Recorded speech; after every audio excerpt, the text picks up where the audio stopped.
Friends and अस्सलाम वालेकुम और आप सबको वेलकम है मेरे चैनल कोड विद इंशाल में। तो आज फिर से वापस आ चुके हैं हम अपनी पाइथन सीरीज के साथ और आज की वीडियो में मैं आपको short head if else statements के बारे में बताऊंगा। इफ एल्स स्टेटमेंट्स के बारे में हमने प्रीवियसली पाइथन की वीडियो में पढ़ा भी था और उसको हमने बहुत सी जगहों पे यूज भी किया क्योंकि बहुत ही हेल्पफुल चीज थी। हमने जैसे देखा था प्रीवियसली और अपनी सारी वीडियोज में तकरीबन जिसमें हमने जो है लूप्स के बारे में जाना या एल्स स्टेटमेंट्स उसमें जो है हमने इफ एल्स का जरूर इस्तेमाल किया है कहीं ना कहीं।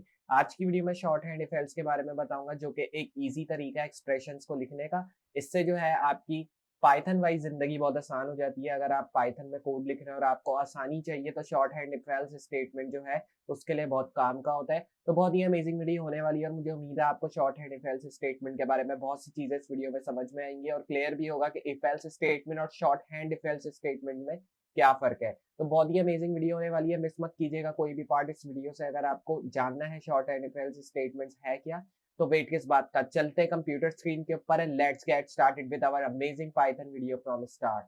तो आ चुके हैं हम लोग अपनी कंप्यूटर स्क्रीन के ऊपर और यहाँ पे मैं आपको बताऊंगा basically short hand if else statements क्या होते हैं और किस तरह जो है इनको यूज किया जाता है। बेसिकली इसको यूज करने का तरीका सेम ही है जिस तरह हम इफ एल्स स्टेटमेंट्स को यूज करते हैं।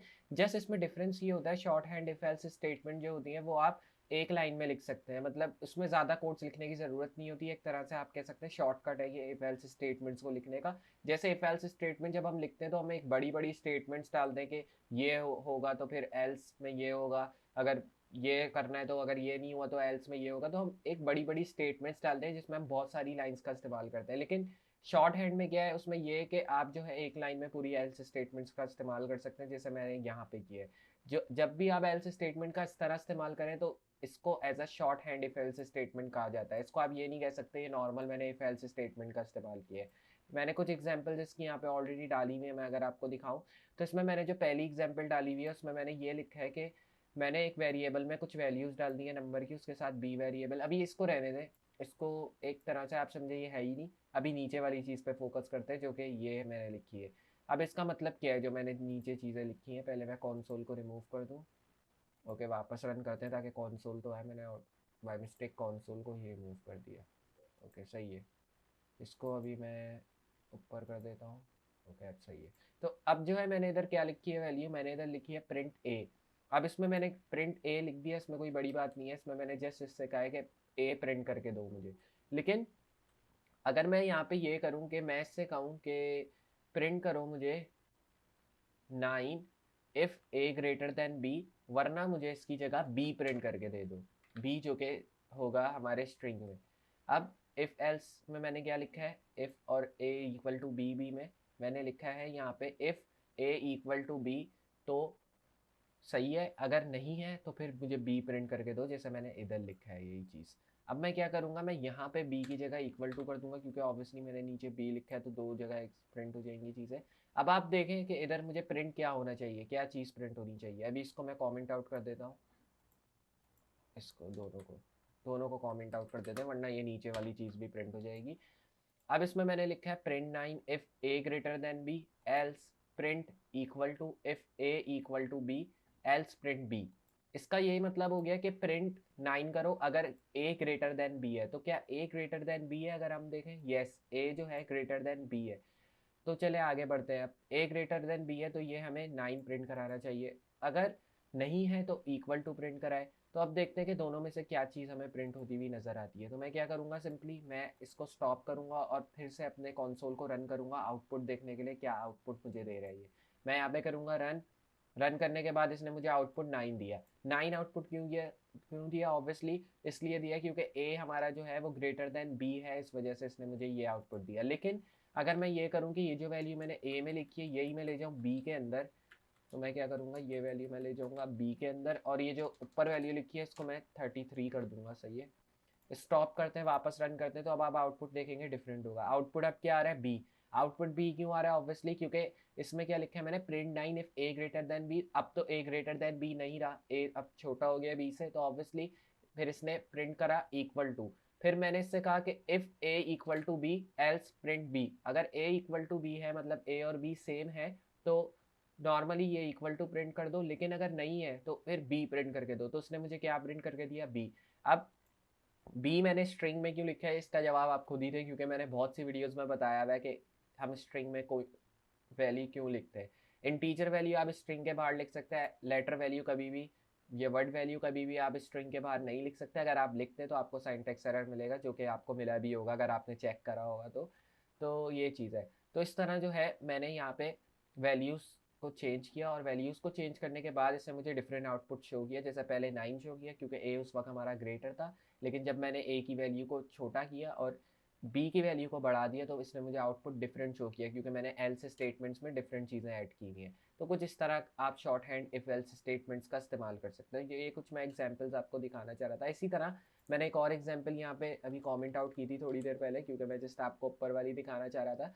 तो यहाँ पे मैंने कुछ वैल्यूज़ लिखी हैं। जैसे अगर आप इसमें देखें तो मैंने यहाँ पे पहले लिखा है C=9 if A greater than B else 0। तो इसमें मैंने वैल्यू लिखी है कि अगर ए ग्रेटर देन बी है तो मुझे 9 प्रिंट कराओ, लेकिन अगर ए ग्रेटर देन बी नहीं है तो मुझे 0 शो कराओ। तो देखते क्या आउटपुट देगा। ऑब्वियसली हमें 0 ही आउटपुट देगा, क्योंकि ए ग्रेटर देन बी नहीं है। रन गया और इसने क्या आउटपुट दिया, बी के साथ 0, क्योंकि हमारा जो ए है वो बी से ग्रेटर देन नहीं है। लेकिन वापस हम वैल्यू अगर चेंज कर दें, जैसे नीचे अब मैं 33 कर देता हूँ और यहाँ पे अब मैं वैल्यूज़ को जो है ए वाली वैल्यू को अब बढ़ा दूंगा, जैसे पहले हमने कम की हुई थी। तो अब मैं वापस से रन करता हूँ, स्टॉप करके अपने आउटपुट को डिलीट किया, रन किया।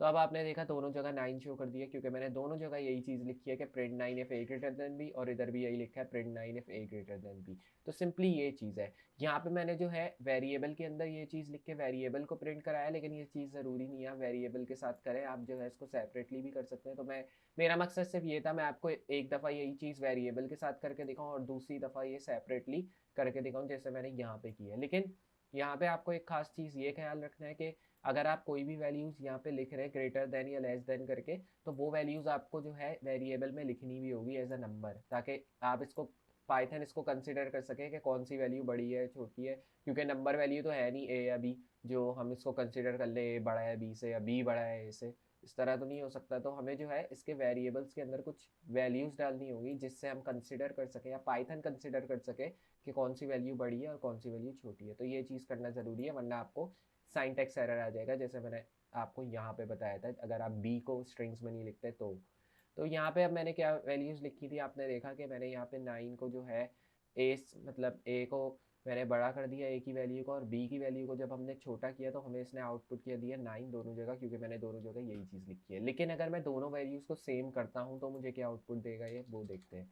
तो मैं यहाँ पे करूँगा रन, वापस से दोनों वैल्यूज सेम हो गई हैं 33 मतलब ये सिमिलर हमें आउटपुट देना चाहिए इसको।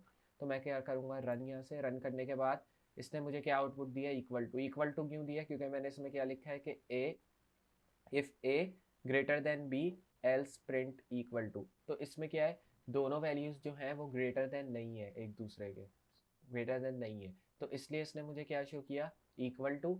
और इसमें मैंने यहाँ पे क्या लिखा है, if A equal to B, मतलब ए और बी अगर सिमिलर हो, मतलब एक दूसरे की वैल्यू सेम हो ए और बी की, तो इक्वल टू प्रिंट कराओ, लेकिन अगर नहीं हो तो बी प्रिंट कराओ। तो जैसे हम पहले क्या कर रहे थे, हम कोई वैल्यू ए की वैल्यू जैसे बढ़ा दी, बी की वैल्यू कभी बढ़ा दी, ए की वैल्यू स्मॉल कर दी, तो उसमें क्या हो रहा था, बी हमें प्रिंट होते हुए नजर आ रहा था, क्योंकि इसमें उनकी वैल्यूज जो है डिफरेंट थी।